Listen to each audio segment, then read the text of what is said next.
Hello friends, आज हम इस वीडियो में क्लास 7 का एनसीईआरटी का भूगोल बुक से अध्याय 8 पर्यावरण अन्योन्य क्रिया से संबंधित महत्वपूर्ण प्रश्नों को डिस्कस करेंगे जो आने वाले किसी भी एग्जाम में आपको हेल्प करेगा। ये वीडियो स्पेशल बीपीएससी टीआरई 4.0 जिनका सब्जेक्ट भूगोल है उनके लिए तैयार किया गया है।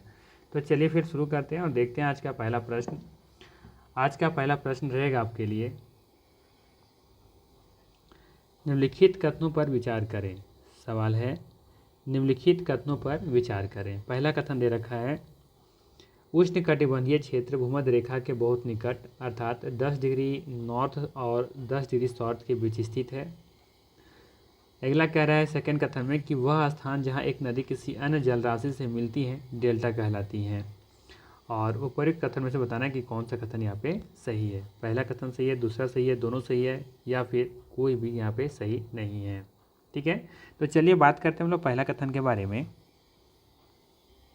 तो यहाँ पे दिया हुआ है पहला कथन कि उष्णकटिबंधीय क्षेत्र भूमध्य रेखा के बहुत निकट 10 डिग्री नॉर्थ और 10 डिग्री साउथ के बीच स्थित है। तो ये कथन बिल्कुल सही है। इसका कहने का तात्पर्य ये है कि अगर हमारा ये ग्लोब है या पृथ्वी मान लेते हैं इसे, ठीक है, तो ये हम जानते हैं ये काल्पनिक रेखा, ये हमारा क्या है, ये भूमध्य रेखा है। ठीक है, ये हमारा क्या है, भूमध्य रेखा है। ठीक है, अब यहाँ से हम लोग क्या मानते हैं कि ये 0 डिग्री रेखा है। ठीक है, ये 0 डिग्री रेखा है। अब यहाँ से हम लोग जानते हैं कि 10 डिग्री अगर ऊपर ले लेते हैं, ये हो जाएगा हमारा साउथ का, यानी कि नॉर्थ, माफ़ कीजिएगा, नॉर्थ हो जाएगा। ऊपर नॉर्थ होता है, नीचे साउथ होता है। ये मान लीजिए 10 डिग्री यहाँ पे होगा और 10 डिग्री नीचे। ठीक है, 10 डिग्री नीचे ये साउथ वाला। तो साउथ और नॉर्थ ये जो कुल मिलाकर के जो हमारा 20 डिग्री का जो एंगल जो बन रहा है, ठीक है, ये वाला एरिया, ये क्या कहला रहा है, ये उष्णकटिबंधीय क्षेत्र कहला रहा है। ठीक है, ये कथन बिल्कुल सही है कि 10 डिग्री भूमध्य रेखा से ऊपर जाइए या 10 डिग्री नीचे आइए, जो मिला करके जो भाग बन रहा है ये हमारा क्या कहलाता है, उष्णकटिबंधीय क्षेत्र। और इसी को कहा जाता है भूमध्य रेखीय क्षेत्र भी। ठीक है, उष्णकटिबंधीय क्षेत्र या फिर भूमध्य रेखीय क्षेत्र भी कहा जाता है। तो पहला कथन बिल्कुल सही है। बात करें अगर हम लोग सेकेंड कथन का, कह रहा है कि वह स्थान जहाँ एक नदी किसी अन्य जलराशि से मिलती है उसे डेल्टा कहते हैं। उसे डेल्टा नहीं कहते हैं, उसे मुहाना कहते हैं। क्या कहते हैं, मुहाना। ठीक है, तो बताइए सेकंड कथन गलत है ना। यहाँ पे सही क्या है, पहला कथन सही है, ऑप्शन नंबर हो जाएगा ए। ठीक है, कोई दिक्कत नहीं होना चाहिए। यहाँ पे देख लेते हैं थोड़ा सा व्याख्या क्या दिया है। कह रहा है कि उष्णकटिबंधीय क्षेत्र भूमध्य रेखा के बहुत निकट अर्थात 10 डिग्री नॉर्थ और 10 डिग्री साउथ के बीच स्थित है। इसे भूमध्य रेखीय क्षेत्र के रूप में जाना जाता है। वह स्थान जहाँ एक नदी किसी अन्य जल राशि से मिलती है उस नदी या फिर उस नदी को हम लोग क्या कहते हैं, मुहाना कहते हैं।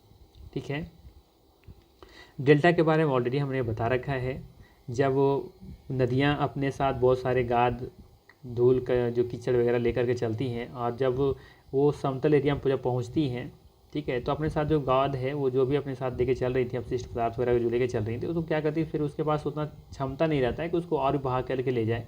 तो क्या करती हैं, वो समतल एरिया में यानी समतल मैदान में आने के साथ ही वो क्या करते हैं, वो छोड़ना शुरू कर देती हैं, जो कि एक डेल्टा के निर्माण करती हैं। ठीक है, जिसे हम लोग डेल्टा कहते हैं। ठीक है, ध्यान रखना है। वैसे और भी डिटेल से हमने कई वीडियो मैंने बताए हैं, अगर मेरा आप रेगुलर वीडियो देखते होंगे तो पता होगा। चलिए आगे देखते हैं। अगला सवाल है, निम्नलिखित कथनों पर विचार करें। पहला कथन दे रखा है यहाँ पे कि अमेजन नदी समशीतोष्ण क्षेत्र से होकर बहती हैं। और सेकंड कह रहा है कि यह पश्चिम में पहाड़ों से निकलकर पूरब में अटलांटिक महासागर तक पहुँचती हैं। और थर्ड कथन का यहाँ पे है कि यह ब्राज़ील के भागों, पेरू के कुछ भागों, बोलोविया, इक्वाडोर, कोलंबिया तथा वेनेजुएला के एक छोटे भाग से अपवाहित होती हैं। बताना है कौन सा कथन यहाँ पे सही है। ठीक है, 1 2 2 3, 1 3 या फिर उपयुक्त में से कोई नहीं। तो चलिए हम डिस्कस करते हैं पहला कथन के बारे में। पहला कथन दे रखा है कि अमेजन नदी समशीतोष्ण क्षेत्र से होकर बहती है। ठीक है ना, तो ये कथन बिल्कुल गलत है। ठीक है, क्योंकि आपको ध्यान देना है कि अमेजन नदी जो है वो आपका यहाँ पे देखेंगे कि अमेजन नदी भूमध्य रेखीय जो क्षेत्र होता है ना वहाँ से होकर के ये बहती हैं। ठीक है, अमेजन नदी का जब मैप पर देखेंगे तो आपको पता चलेगा कि अमेजन नदी भूमध्य रेखीय क्षेत्र से होकर के बहती है। तो पहला कथन यहाँ पे गलत होगा। ठीक, सेकेंड कथन कह रहा है कि यह पश्चिम में पहाड़ों से निकलकर पूरब में अटलांटिक महासागर तक पहुँचती है। तो बिल्कुल सही है, यह पश्चिम में पहाड़ों से निकल कर ये पूरब में अटलांटिक महासागर तक पहुंचती है, जाके वहाँ पे मिल जाती हैं। ठीक है, अर्थात अगर मान लेते हैं ये हमारा पृथ्वी है, तो यहाँ से इस तरीके से निकलती हैं और ये जाकर किस तरह से मिलती है, यानी कि ये तरह हो जाएगा हमारा क्या, पश्चिम, इधर है पूरा, यानी कि दिशा कुछ ऐसा ही रहता है इस तरीके से। ठीक है, तो ये कथन सही दिख रहा है कि यह पश्चिम में पहाड़ों से निकलती हैं और पूरा में अटलांटिक महासागर तक पहुँच जाती हैं। ठीक है, और थर्ड कथन कह रहा है यहाँ पे, थर्ड कह रहा है कि यह ब्राज़ील के भागों, पेरू के कुछ भाग, बोलोविया, इक्वाडोर, कोलंबिया तथा वेनेजुएला के कुछ छोटे भाग से प्रभावित होती है। तो ये भी कथन सही है। ठीक है, मैप पर से जब देखेंगे तो आपको पता चलेगा कि इसका जो कुछ भाग है वो बोलोविया में देखने को मिलता है, इक्वाडोर, कोलंबिया और वेनेजुएला के छोटे भाग से प्रभावित होती हैं। तो 2 और 3 कथन यहाँ पे सही है।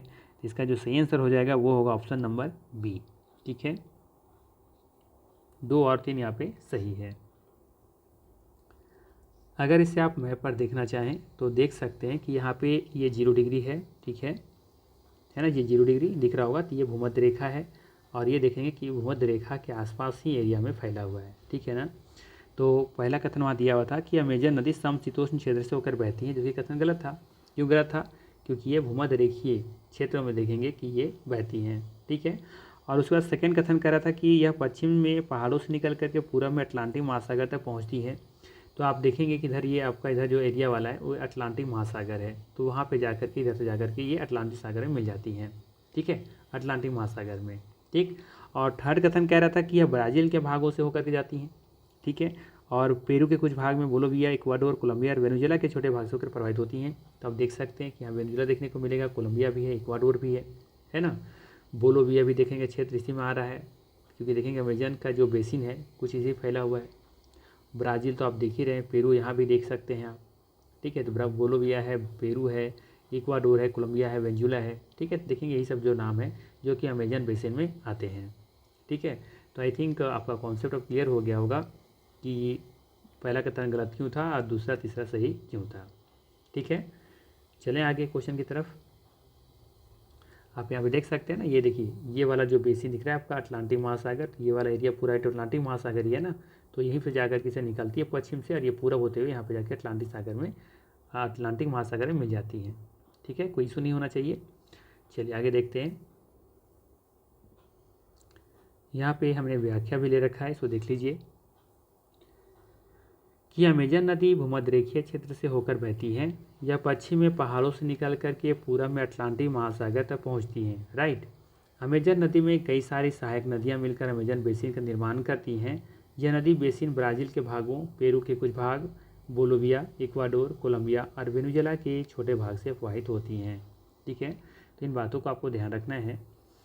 अब अगला सवाल लेते हैं। अगला सवाल रहेगा आपके लिए, निम्नलिखित पर विचार करें, निम्नलिखित कथनों पर विचार करें। पहला कथन दे रखा है कि अमेजन बेसिन विश्व का सबसे बड़ा नदी बेसिन है। सेकेंड कथन कह रहा है कि पूरे वर्ष गर्म और नम जलवायु यहाँ की विशेषता है। थर्ड कथन कह रहा है कि यहाँ दिन और रात दोनों लगभग समान रूप से गर्म और आर्द्र होते हैं। और उपयुक्त कथन में से कौन सा यहाँ पे सही है ये आपको बताना है। ठीक है, तो चलिए हम लोग पहला कथन के बारे में डिस्कस करते हैं। तो पहला कथन कह रहा है कि अमेजन बेसिन विश्व का सबसे बड़ा नदी बेसिन है। ये आपको ही पता होगा ये कथन क्या है, यहाँ पे बिल्कुल सही है। राइट, दुनिया का सबसे बड़ा जो बेसिन है वो नदी बेसिन है, वो है अमेजन बेसिन। ठीक है, जिसके बारे में हम लोग चर्चा कर रहे थे, जिसका एरिया देख रहे थे कि पेरू में था, बोलोविया में था, इक्वाडोर में था, ब्राज़ील में था, है ना। तो ध्यान रखना है ये अमेजन बेसिन विश्व का सबसे बड़ा नदी बेसिन है। और सेकंड कह रहा है कि पूरे वर्ष गर्म और नम जलवायु यहाँ की विशेषता है। तो ये भी कथन सही है। ध्यान रखना है यहाँ की जो विशेषता है, क्योंकि ये पूरे वर्ष गर्म और नम जलवायु यहाँ की विशेषता है। कारण क्या है? क्योंकि देखेंगे कि ग्लोब पर अब जो देखेंगे तो यहाँ पे देखेंगे कि ये भूमध्य रेखीय के क्षेत्रों में है, इसी के आसपास एरिया में फैला हुआ है अमेजन बेसिन, जिससे यहाँ पे पूरे वर्ष गर्म और नम जलवायु यहाँ पे की विशेषता देखी जाती है। ठीक है, अब थर्ड कथन के बारे में बात करें कि यहाँ दिन और रात दोनों लगभग समान रूप से गर्म और आर्द्र होते हैं। तो कह रहा है कि दिन में और रात में दोनों जो है लगभग समान रूप से गर्म और आर्द्र होते हैं। तो ये भी कथन यहाँ पे सही है। ठीक है, तो उपयुक्त कथन में देखेंगे कि सभी का सभी कथन यहाँ पे क्या है, सही होगा। उपयुक्त में से सभी, डी ऑप्शन सही होगा। व्याख्या थोड़ा सा देख लीजिए। कहता है कि अमेजन बेसिन विश्व का सबसे बड़ा नदी बेसिन है। अमेजन बेसिन भूमध्य रेखा के आसपास फैला है और पूरे वर्ष गर्म और नम जलवायु यहाँ की विशेषता है। दिन और रात दोनों लगभग समान रूप से गर्म और आर्द्र हैं। त्वचा चिपचिपा महसूस होती हैं, क्योंकि आर्द्र वाला होता है, ह्यूमिडिटी जहाँ पे देखने को मिलेगा, तो जाहिर सी बात है कि जो हमारा त्वचा है, स्किन है, वो चिपचिपा महसूस होती हैं। ठीक है, और लगभग प्रतिदिन वर्षा होती है। अच्छा, चिपचिपा होने के पीछे कारण ये होता है क्योंकि वायुमंडल में क्या होता है कि जो जलवाष्प की मात्रा होता है वो थोड़ा अधिक होती है, जिसकी वजह से त्वचा स्किन जो होती है वो चिपचिपा महसूस होती है। ठीक है, वह भी बिना किसी पूर्व चेतावनी के। ठीक है, यहाँ पे कहता है कि यहाँ लगभग प्रतिदिन वर्षा होती है और वो भी बिना पूर्व किसी चेतावनी के, यानी बिना चेतावनी का नहीं, कहने का मतलब कि कभी वर्षा यहाँ पे हो जाती है। दिन का तापमान उच्च एवं आर्द्रता अति उच्च होती है। ठीक है, दिन का तापमान उच्च एवं आर्द्रता अति उच्च होती है और रात में तापमान नीचे चला जाता है लेकिन आर्द्रता उच्च बनी रहती है, यानी कि ह्यूमिडिटी जो है वो उच्च बना हुआ रहता है। ठीक है, तो इतना बातों को ध्यान रखना है। अब हम लोग चलते हैं अगला क्वेश्चन की तरफ। अगला सवाल रहेगा आपके लिए, निम्नलिखित पर विचार करें। पहला दे रखा है टुकन, दूसरा दे रखा है स्लॉथ और चींटी खाने वाला टेपीर, एनाकोंडा, बोआ कंस्ट्रक्टर दिया हुआ है, कंस्ट्रक्टर। ठीक है, और पिरान्हा मछली। अब पूछ यार आपसे कि उपयुक्त में से कौन सी अनूठी विशेषताएं अमेजन बेसिन के वर्षावन में पाई जाती हैं। कौन सी विशेषता है जो कि अमेजन बेसिन में के वर्षावन में देखने को मिलता है, यानी 5 में से कौन कौन यहाँ देखने को मिलते हैं जीव। ठीक है, तो ये बताना है आपको यहाँ पे। तो देखिए यहाँ पे इस जंगल में अमेजन बेसिन के वर्षावन जो के जंगलों में देखेंगे टुकन में देखने को मिलता है। ठीक है, साथ ही साथ आपको स्लॉथ और चींटी खाने वाले टेपीर भी देखने को मिलेगा, एनाकोंडा भी देखने को मिलेगा। ठीक है, बोआ कंस्ट्रक्टर जो भी है वो देखने को मिलेगा, पिरान्हा मछली भी देखने को मिलता है। तो ये सभी जीव यहाँ पे देखने को मिलते हैं। ठीक है, तो इसका सेंस हो जाएगा उपयुक्त में से सभी। ध्यान रखिएगा, टुकन एक तरह से देखिएगा भालू की तरह दिखने वाला एक जानवर है। चलिए इसको मैप पर दिखाते हैं। कहाँ चला गया ये, तो इसमें वाला गेंडा है, मगर है, थोड़ा सा बचाना होगा। हाँ ये देखिए, ये है आपका टेपीर। ठीक है, टेपीर जो है ना ये एक भालू की तरह दिखने वाला जानवर होता है। ठीक है, सुअर की तरह कह सकते हैं। ठीक है, ये टेपीर है और ये हमारा टुकन है। टुकन एक पक्षी है, ध्यान रखिएगा, टुकन एक पक्षी है जबकि टेपीर एक पशु है, जानवर है, एनिमल है।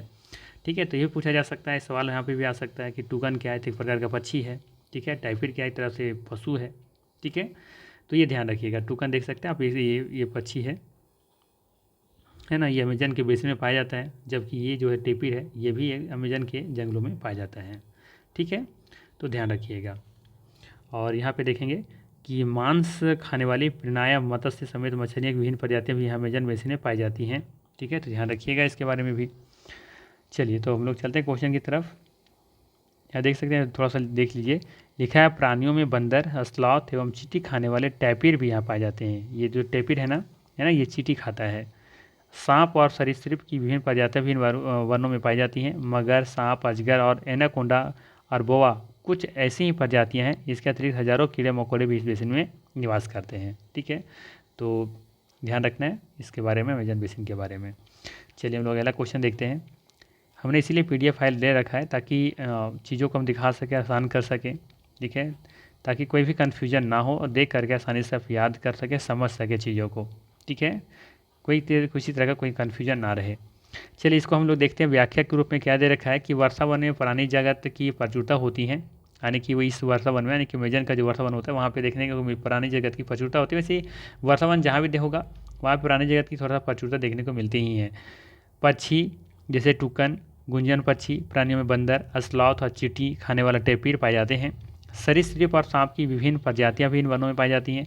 मगरमच्छ, सांप, अजगर, एनाकोंडा और बोआ कॉन्स्ट्रिक्टर जो है कुछ ऐसे ही प्रजातियाँ हैं। मांस खाने वाले पिरान्हा मछली सहित, देखिए ये मछली जो पिरान्हा मछली है ये क्या खाती है, मांस खाती है। सहित मछलियों की विभिन्न प्रजातियाँ भी नदी में पाई जाती हैं। ठीक है, चलिए आगे देखते हैं। अब अगला सवाल है आपके लिए कि ब्रोमीलाइड विशेष पौधे हैं जो जल को संचित करते हैं, पत्तियों का, तने का, छाले का या जड़े का। सवाल क्या है, ब्रोमीलाइड विशेष पौधे हैं जो जल को संचित करते हैं, क्या संचित करते हैं, पत्तियाँ, तने, छाले या जड़ें। बताइए इसका सही आंसर क्या होगा। यदि आप पढ़े हैं बुक है तो बुक पढ़े होंगे तो आपको पता होगा। तो ध्यान रखिएगा, इसका सही आंसर हो जाएगा ऑप्शन नंबर ए, पत्तियाँ। ठीक है, चलिए इसको दिखाते हैं PDF फाइल पर ये क्या है। वैसे इसका पिक्चर तो नहीं दिया हुआ है, फ़ोटो नहीं दिया हुआ है, लेकिन यहाँ पे देख सकते हैं चीज़ों को कि ब्रोमाइड एक विशेष प्रकार का पौधा है जो अपनी पत्तियों में जल को संचित रखता है। कहाँ पे, पत्तियों में। मेढक जैसी प्राणी इन जल के पॉकेट का उपयोग अंडा देने के लिए करते हैं। ठीक है, तो ध्यान रखिएगा। ठीक है, चलिए अगला देखते हैं सवाल क्या था। इसका डिटेल्स देख सकते हैं। व्याख्या के रूप में लिखा है कि ब्रोमेलाइड विशेष पौधे जो अपनी पत्तियों में उस जल को संचित रखते हैं, वही चीज़ है जो वहाँ पे हमने पढ़ा था। ठीक है, कोई अलग चीज़ नहीं है। चलिए आगे देखते हैं। अगला है अमेजन बेसिन के लोगों के बारे में निम्नलिखित कथनों पर विचार करें। पहला दे रखा है, वे कर्तन और दहन कृषि पद्धति का प्रयोग करते हैं। इनका मुख्य आहार मैनियॉक है, जिसे कसावा भी कहते हैं। उपरोक्त कथन में कौन सा सही है? ठीक है, तो देखिए अमेजन बेसिन के लोगों के बारे में बताना है कि कौन सा कथन सही है। तो बात करें हम लोग पहला कथन के बारे में, कि पहला कथन क्या दे रखा है कि वे कर्तन और दहन कृषि पद्धति का प्रयोग करते हैं। बिल्कुल कथन यहाँ पे सही है। अमेजन बेसिन के जो लोग हैं वो कर्तन और दहन कृषि पद्धति का प्रयोग करते हैं। भारत में भी देखेंगे कि जो उत्तर पूर्व जो देख राज्य हैं, उत्तरी पूर्वी राज्य जो है ना, जैसे कि मिजोरम है, मणिपुर है, मेघालय है ना, नागालैंड है, तो उधर उस एरिया में देखेंगे कि कर्तन दहन कृषि पद्धति वहाँ पे भी की जाती हैं, जिसे हम लोग झूम खेती के नाम से जानते हैं भारत में। ठीक है, तो ध्यान रखिएगा। तो ये कथन सही है। इसका मुख्य आहार क्या है? मैनियॉक है, ये भी कथन सही है, जिसे कसावा कहा जाता है। ठीक है, तो ये भी कथन यहाँ पे सही है। तो ध्यान रखिएगा कि जो अमेजन बेसिन के लोग हैं वो दहन कृषि पद्धति जो है वो कर्तन और दहन कृषि पद्धति का प्रयोग करते हैं, और उनका मुख्य जो आहार है वो मैनियॉक है, जिसे कसावा कहते हैं। ठीक है, तो इन बातों को ध्यान रखना है। इसका सही आंसर हो जाएगा सी ऑप्शन, 1 और 2 दोनों सही है। बाकी डिटेल्स हम लोग देख लेते हैं। यहाँ पे कहता है कि वे कर्तन और दहन की कृषि पद्धति का प्रयोग करते हैं। कर्तन एवं दहन की पद्धति में किसान पहले वृक्षों को झाड़ियों को काट कर भूमि साफ करते हैं, फिर उनको जलाया जाता है, जिससे पोषक तत्व मिट्टी में मिल जाते हैं। ठीक है, और आगे लिखा है इस साफ भूमि पर कुछ वर्षों तक फसल पैदा की जाती हैं। जैसे पोषक तत्व खत्म हो जाते हैं उसके बाद फिर लोग उस स्थान को छोड़कर कहीं और चले जाते हैं। ठीक है, इस बाद लिखा है इनका मुख्य आहार क्या होता है? मैनियॉक होता है, जिसे कसावा भी कहते हैं, जो आलू की तरह ज़मीन के नीचे उगता है। ठीक है, मैनियॉक जो है वो क्या होता है? आलू की तरह ज़मीन के नीचे उगाया जाता है। वे रानी चींटियों और अंडकोश भी खाते हैं। ठीक है, रानी जो चींटियाँ होती हैं उनको भी और अंडकोश को भी खाते हैं। ठीक है, आप सोचिए कि अगर आप लोग खाने के लिए मिलेगा तो क्या खाएंगे? रानी चींटियाँ और उसका अंडकोश जो है उन लोग खाते हैं। कौन? जो कि अमेजन बेसिन में जो लोग रहते हैं। यहाँ पे कॉफ़ी, मक्का और कोको जैसी नकदी फसलें भी उगाई जाती हैं। ठीक है, यहाँ पे एक और है वेदिका। चलिए मैप पर दिखाते हैं, मैप पर नहीं मतलब कि PDF फाइल पर दिखाते हैं। एक है वेदिका खेती। ठीक है, उसके बारे में याद रखिएगा, शायद एग्जाम में पूछ लिया जाए वेदिका खेती के बारे में। एक तो कर्तन दहन प्रणाली हम लोग देखें, और एक ध्यान रखना है वेदिका कृषि। यहाँ पे देखिए ये वाला क्या लिखा है कि वेदिकाओं का निर्माण खड़ी ढालों पर समतल सतह बनाकर कृषि करने के लिए होता है। ठीक है, ढलान को इसलिए हटाया जाता है कि जल का प्रवाह तीव्रता से ना हो। देखिए वेदिका का जो निर्माण है कुछ इस तरीके से किया जाता है, देख सकते हैं है ना, इस तरीके से काट करके बराबर किया जाता है, जैसे सीढ़ी की तरह कर सकते हैं, है ना, इस तरीके से यहाँ पे कृषि की जाती है। ऐसे ढलान बनाया जाता है जिससे हम लोग वेदिका कहते हैं। ठीक है, तो वेदिकाओं का निर्माण खड़ी ढालों पर समतल सतह पर बनाकर कृषि करने के लिए होता है। ढलान को इसलिए हटाया जाता है कि जल का प्रवाह तीव्रता से ना हो। अब सोचिए अगर ढलान ऐसे हो और इस पर खेती किया जाए तो पता चलेगा कि यहाँ से जब बारिश होगी तो बहुत तेज़ गति से निकल जाएगी, जो कि सारे चीज़ों को फसल को धो बहा करके ले जाएगा। लेकिन जब इस तरीके से हम बनाएंगे, कुछ सीढ़ीदार बना देंगे, है ना, इस तरीके से, तो पता चलेगा कि पानी यहाँ पे आएगा, फिर यहाँ से यहाँ पे आएगा, फिर यहाँ आएगा, तो इसकी गति क्या हो जाएगा? स्लो हो जाएगी, कम हो जाएगी, जिससे किसी चीज़ का नुकसान उतना नहीं होगा जितना कि तीव्र ढलान में होगा। ठीक है, तो ये ध्यान रखिएगा, ये वेदिकाओं के बारे में पूछा जा सकता है। ठीक है, और यहाँ पे हम लोग देख रहे थे कर्तन दहन प्रणाली, तो उसको देख लीजिए थोड़ा सा।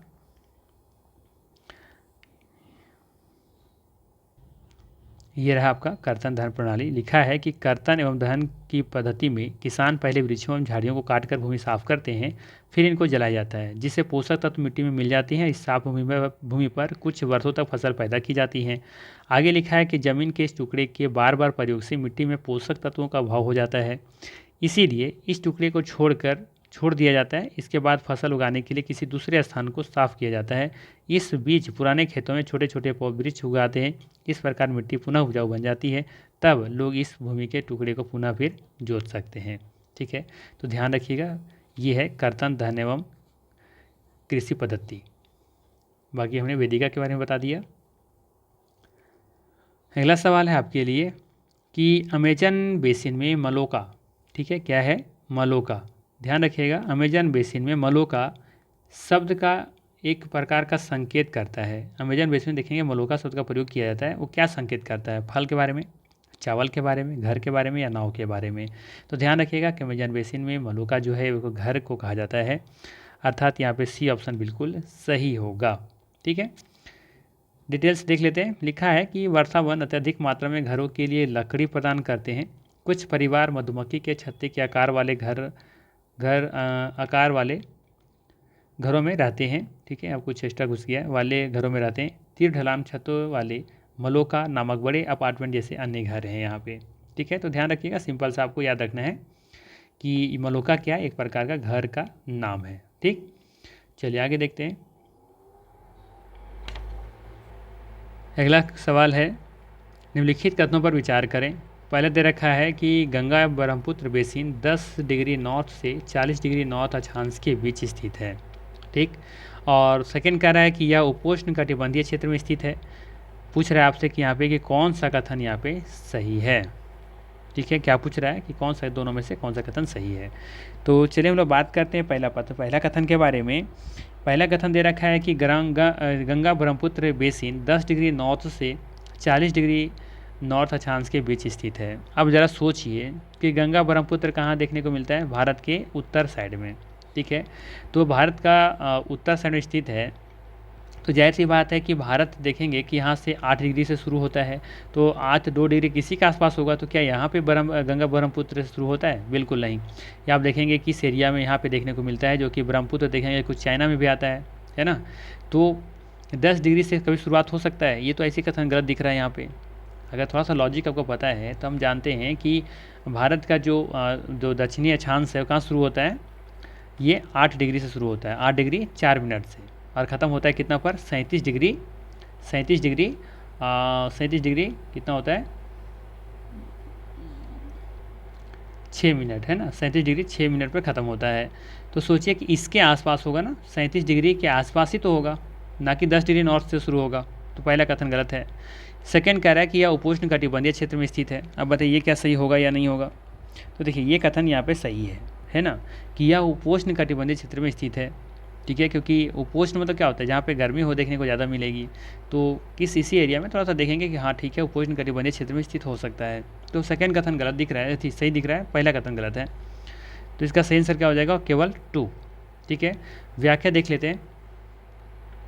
कहता है गंगा और ब्रह्मपुत्र की सहायक नदियां मिलकर भारतीय उपमहाद्वीप में गंगा ब्रह्मपुत्र बेसिन का निर्माण करती हैं। गंगा और ब्रह्मपुत्र की सहायक नदियां मिलकर भारतीय उपमहाद्वीप में गंगा ब्रह्मपुत्र बेसिन का निर्माण करती हैं। यह बेसिन उपोष्ण कटिबंधीय क्षेत्र में स्थित है, जो 10 डिग्री नॉर्थ से 30 डिग्री नॉर्थ अक्ष के बीच स्थित है। गंगा नदी की सहायक नदियों जैसे कि घाघरा, सोन, चंबल, गंडक, कोसी और ब्रह्मपुत्र की सहायक नदियाँ यहाँ पे होगा, सहायक नदियाँ इसमें अपवाहित होती हैं। ठीक है, वैसे यहाँ पे देखिए कि 30 डिग्री ही दिया हुआ है, 10 डिग्री नॉर्थ दिया हुआ है, ऐसा क्यों? चलिए इसको मैप पर देखते हैं, समझने का प्रयास करते हैं कि क्या वहाँ पे क्या सही और क्या गलत है। ठीक है, क्योंकि वहाँ पे देखिए यहाँ पे तो ऐसे गलत है, लेकिन क्योंकि यहाँ पे 40 नहीं 30 होगा। ठीक है, 10 सही दिया है, 40 की जगह 30 होना चाहिए। ठीक है, तो आई थिंक यहाँ पे 10 तो नहीं होना चाहिए, 40 भी तो नहीं है, लेकिन 10 क्या होना चाहिए? चलो मैप पर देखते हैं, मैप पर समझने का प्रयास करते हैं कि क्या स्थिति बन रही है यहाँ पे। देखिए ये हमारा है क्या, यहाँ से देखेंगे तो ये 32 डिग्री यहाँ दिख रहा होगा, और आपको यहाँ पे दिख रहा है 20 डिग्री, इससे नीचे कहीं 10 डिग्री होगा। ठीक है, और गंगा बेसिन कहीं ना कहीं इसी के आसपास होगा, ये वाला एरिया बेसिन बना रहा है ये, और यहाँ से ये बन रहा है लगभग। तो ठीक है, यहाँ पर 32 से यहाँ पर 30 डिग्री तो ले सकते हैं कि 30 डिग्री नॉर्थ तक होगा, लेकिन क्या ये सही है कि ये 10 डिग्री से शुरुआत हो रहा है? नहीं ना। तो मेरे अकॉर्डिंग लग रहा है कि ये स्टेटमेंट गलत है। फिर भी एक बार देख लीजिएगा, ये तो खैर सही है कि जो हमारा नॉर्थ का जो भाग है, ऊपर वाले भाग है, ये 30 डिग्री सही है, यहाँ कोई इशू नहीं है। ठीक है, ये सही है कि ये इतना एरिया में फैला हुआ है। लेकिन यहाँ से देखेंगे 10 डिग्री दिया हुआ है, तो 10 डिग्री क्या इस एरिया को हम ही तो ले कर चल सकते हैं, इससे ज़्यादा तो नहीं लेंगे, क्योंकि 10 डिग्री कहाँ होगा? भारत कहीं ना कहीं देखेंगे इधर शुरुआत होता है 8 डिग्री से 2 डिग्री ऊपर होगा। तो गंगा और बात हो रहा है कि ब्रह्मपुत्र का, तो गंगा 10 डिग्री से लेकर चलें कि कितना सही है? आप मुझे कमेंट करके जरूर बताइएगा। मेरे हिसाब से 30 सही है, लेकिन 10 में अभी कन्फ्यूजन लग रहा है। यहाँ भी वही चीज़ लिखा है। वैसे देखिए, यह बेसिन उपोष्ण में 10 डिग्री उत्तर से 30 डिग्री उत्तर अक्षांश के मध्य स्थित है। ये एनसीईआरटी के बुक में वही दिया हुआ है, 10 डिग्री उत्तर से लेकर 30 डिग्री उत्तर अक्षांश के मध्य स्थित है। तो मान के तो चलना पड़ेगा कि यही डेटा सही है, लेकिन जैसा अगर मैप पर देखेंगे तो फिर यहाँ पे थोड़ा सा कन्फ्यूजन होगा। ठीक है, तो इस सवाल आप पर हम छोड़ते हैं, इसका आंसर सही क्या होगा। ठीक है, चलिए अगला सवाल देख लेते हैं। इसको मुझे ज़रूर बताइए आप लोग कमेंट करके कि क्या वास्तविकता में क्या है। ठीक है, क्या ये 30 तो सही है ना, ये 30 आपका सही है, इस 30 में कोई इशू नहीं है ना, ये 30 बिल्कुल सही है। इशू कहाँ पे, इसमें 10 डिग्री नॉर्थ वाला में, कि क्या 10 डिग्री से शुरुआत हो रही है, तो इसमें कन्फ्यूजन है, बाकी सब कुछ सही है। ठीक, चलिए अगला सवाल देखते हैं। अगला सवाल है आपके लिए, निम्नलिखित पर विचार करें। दे रखा है एक वाराणसी, लखनऊ, पटना और कोलकाता। पूछ रहा है उपयुक्त में से कौन सा शहर गंगा नदी के किनारे स्थित है। तो देखेंगे यहाँ पे वाराणसी भी स्थित है, लखनऊ भी स्थित है, पटना भी स्थित है। ठीक है, साथ ही साथ देखेंगे कि एनसीईआरटी बुक में कि कोलकाता भी दे रखा है। वैसे अगर प्रॉपर पूछा जाए तो ये हुगली नदी के किनारे स्थित है। वैसे गंगा बेसिन के किनारे हो सकता है कि कोलकाता भी इसका आंसर उस हिसाब से दिया हो, तो यहाँ पे इसका जो सही आंसर होगा वो होगा डी ऑप्शन, उपयुक्त में से सभी। ठीक है, ये देख सकते हैं व्याख्या में लिखा है कि गंगा ब्रह्मपुत्र के मैदान में कई बड़े और शहर कस्बे स्थित इलाहाबाद, कानपुर, वाराणसी, लखनऊ, पटना जैसे 10 लाख से अधिक की आबादी वाले शहर गंगा के किनारे स्थित हैं। ठीक है, चलिए अगला सवाल है आपके लिए कि बिहार का जनसंख्या घनत्व कितना है। बिहार का जनसंख्या घनत्व कितना है, 1089 है, 189 है, 1102 है या फिर 1029 है। तो याद रखना है यहाँ पे सही आंसर हो जाएगा 1102। बिहार का जनसंख्या घनत्व 1102 वर्ग किलोमीटर है, जो कि भारत में सबसे अधिक है। और सबसे कम किसका है, तो सबसे कम याद रखना है अरुणाचल प्रदेश का है। ठीक है, मात्र 17 व्यक्ति प्रति वर्ग किलोमीटर यहाँ पे लोग रहते हैं। अगला सवाल है, अच्छा व्याख्या देख लीजिए। जनसंख्या घनत्व का अर्थ क्या होता है कि 1 वर्ग किलोमीटर क्षेत्र में रहने वाले लोगों की संख्या, अर्थात 1 वर्ग किलोमीटर, मान लीजिए जाए कि ये हमारा वो 1 वर्ग किलोमीटर है, इसमें कितने लोग रहते हैं, इसी को कहा जाता है जनसंख्या घनत्व। कि 1 वर्ग किलोमीटर में लोगों की संख्या कितनी है, कितने लोग रहते हैं, तो उसी को कहा जाता है जनसंख्या घनत्व। अब यहाँ पे देखेंगे कि उत्तराखंड का जनसंख्या घनत्व कितना, 189 है, मतलब कि वहाँ पे 1 वर्ग किलोमीटर में कितने लोग रहते हैं, 189 रहते हैं। जबकि वही 1 वर्ग किलोमीटर में पश्चिम बंगाल में कितने लोग रहते हैं, तो 1029 रहते हैं। जबकि वही बात करें बिहार के बारे में, तो यहाँ पे 1 वर्ग किलोमीटर कितने रहते हैं, तो 106 लोग रहते हैं। ठीक है, समझ में आया। चलिए अगला क्वेश्चन देखते हैं। इम्पोर्टेंट सवाल है एग्जाम की दृष्टि से। सार्वभौमिक स्वच्छता कवरेज प्राप्त करने और स्वच्छता पर ध्यान केंद्रित करने के प्रयासों में तेजी लाने के लिए भारत के प्रधानमंत्री ने कब स्वच्छ भारत मिशन शुभारंभ किया था। 2 अक्टूबर 2015, 15 अगस्त 2014 या फिर 2 अक्टूबर 2014 या 15 अगस्त 2014। तो याद रखिएगा सही आंसर होगा 2 अक्टूबर 2014 को देखेंगे कि स्वच्छ भारत मिशन का शुभारंभ किया जाता है। सी ऑप्शन सही होगा। और आखिरी सवाल है इस अध्याय का, गंगा नदी के संरक्षण के लिए कौन सा कार्यक्रम शुरू किया गया है। सवाल है गंगा नदी के संरक्षण के लिए कौन सा कार्यक्रम शुरू किया गया है। गंगा योजना, नमामि गंगे, गंगा स्वच्छ कार्यक्रम या इनमें से कोई नहीं। तो याद रखना है इसका सही आंसर हो जाएगा नमामि गंगे। अब आपसे सवाल है कि ये नमामि गंगे परियोजना जो कार्यक्रम है इसकी शुरुआत कब की गई थी, ये आपके लिए होमवर्क है। ठीक है, नमामि गंगे की शुरुआत कब होती है, ये आपका होमवर्क रहेगा। आप मुझे इसका आंसर कमेंट करके ज़रूर बताइएगा। नमामि गंगे की शुरुआत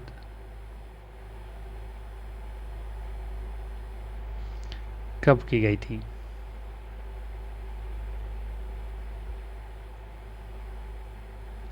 ये आपका होमवर्क है। ठीक है, तो ये था आज का सेशन। वीडियो अच्छा लगा हो तो लाइक ज़रूर कीजिएगा, चैनल पर नए हैं तो सब्सक्राइब कर लीजिएगा। ठीक है, और बहुत ज़्यादा दया दिखाना हो तो शेयर ज़रूर कीजिएगा दोस्तों के बीच। बाकी मिलते हैं हम लोग फिर नेक्स्ट वीडियो में। Thanks for watching.